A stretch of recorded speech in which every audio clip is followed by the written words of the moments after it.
कहा गुरु शुश्रूषया विद्या पुष्कलेन धनेन वा अथवा विद्यया विद्या चतुर्थम न उपलभ्यते। विद्या प्राप्ति के 3 साधन बताए। पहला कहा गुरु की सेवा करते हुए विद्या पढ़ लेवे।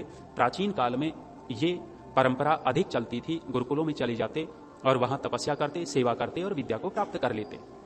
दूसरा था धन दे करके, किसी अध्यापक को ट्यूशन पे बुलाया, उसको धन दिया और उससे पढ़ाई कर ली। जैसे महाभारत काल में गुरु द्रोणाचार्य राजपुत्रों के लिए इसी प्रकार से थे। गुरु थे लेकिन वेतन लेकर के विद्या दे रहे थे। जो गुरुकुल परंपरा थी, ऋषि परंपरा थी, वो वेतन लेकर के विद्या नहीं देते थे, बिना वेतन के पढ़ाते थे और वहां विद्यार्थी सेवा करते थे।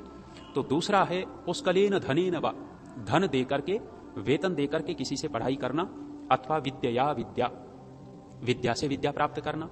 अर्थात एक शास्त्र एक को आता है, दूसरा शास्त्र दूसरे को आता है, और जो शास्त्र दोनों को आते हैं वो एक दूसरे को नहीं आते। तो वहां एक व्यक्ति अंग्रेजी दूसरे को पढ़ाता है, दूसरा उसको गणित पढ़ा देता है। परस्पर एक दूसरे की विद्या ऐसे बढ़ सकती है, विद्या को दे करके विद्या प्राप्त की जा सकती है। कहा चतुर्थम न उपलभ्यते, विद्या प्राप्ति का चौथा और कोई साधन हमें उपलब्ध नहीं हुआ।